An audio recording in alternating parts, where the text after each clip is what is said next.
இந்த ரகசியம் யாருக்குமே தெரியாது. பருப்பில்லாத முருங்கைக்கீரை கடையல். இந்த மெத்தடில் நீங்கள் செஞ்சீங்கன்னா கீரை 15 நிமிஷத்தில் செஞ்சு முடிக்கலாம்.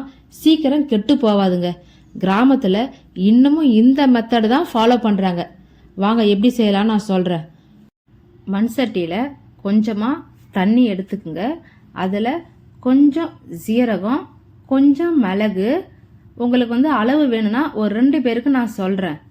1 கிளாஸ் தண்ணி, 1 டீஸ்பூன் மிளகு, 1 டீஸ்பூன் சீரகம். இது 2 பேருக்கு. நான் 4 பேருக்கு செய்கிறேன். அதனால தான் நான் கையால் போடுறேன். 2 தக்காளி, 2 பச்சை மிளகா, பூண்டு ஒரு கை நிறைய நான் சேர்த்துக்கிறேன். நீங்கள் 2 பேருக்கு செய்கிறவங்களா இருந்தால் 1 தக்காளி, 2 பச்சை மிளகா, கொஞ்சம் பூண்டு எக்ஸ்ட்ரா போட்டுக்குங்க. பெருங்காயத்தூள், மஞ்சத்தூள் சேர்க்க வேண்டாம்.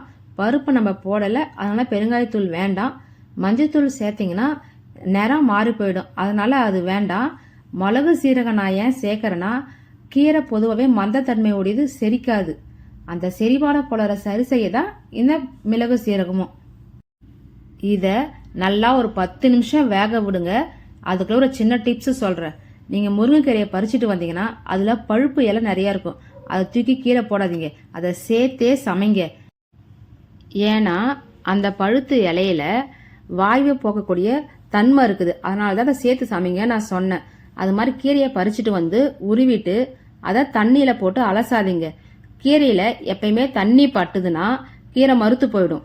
மறுத்துச்சுன்னா கடையிறது ரொம்ப கஷ்டம், டேஸ்ட்டும் வராது. அதனால தான் கிராமத்தில் மழை பெய்யறப்ப கீரையை கடையக்கூடாதுன்னு சொல்லுவாங்க. தக்காளியும் பூண்டும் வேக வைக்கும்போது தண்ணி சுண்டிடும். சுண்டிடுச்சுன்னா நீங்கள் பச்சை தண்ணி ஊற்றக்கூடாது. சாதம் வடிச்ச தண்ணி இருக்குது பார்த்தீங்களா, கஞ்சி தண்ணி சொல்லுவோம் பாருங்க, அதை சேர்த்துக்குங்க. அது ரொம்ப ஹெல்த்து. அப்படி இல்லைன்னா கொஞ்சம் சுடு தண்ணி சேர்த்துக்குங்க. சேர்த்துட்டு வெந்ததுக்கு அப்புறம் கீரை எடுத்து போடுங்க. ஒரு 10 நிமிஷம் வெந்தால் போதும். தக்காளியும் பூண்டும் கீரையை எடுத்து போட்டு நல்லா வதக்குங்க. கீரையை போட்டதுக்கு அப்புறம் மூடி வைக்கக்கூடாது, திறந்தே வைங்க. பாருங்க, நிறம் மாறவே இல்லை. ஒரு 5 நிமிஷம் வேகணும்.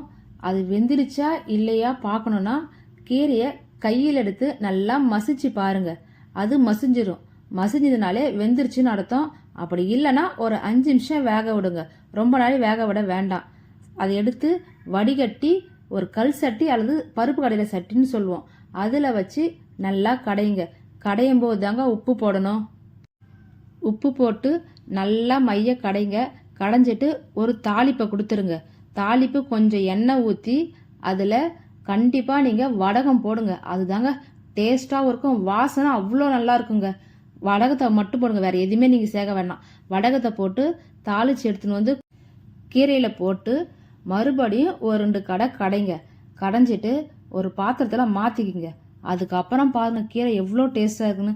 சப்போஸ் உங்களுக்கு கீரை தண்ணியாக இருக்குதுன்னு நீங்கள் ஃபீல் பண்ணிங்கன்னா கொஞ்சம் சுடு தண்ணி, இல்லை நான் சொன்ன மாதிரி சாதம் வடிச்ச தண்ணி இது பார்த்தீங்களா, அதை சேர்த்துக்குங்க. அவ்வளோ டேஸ்ட்டாகவும் வாசமாகவும் இருக்குங்க.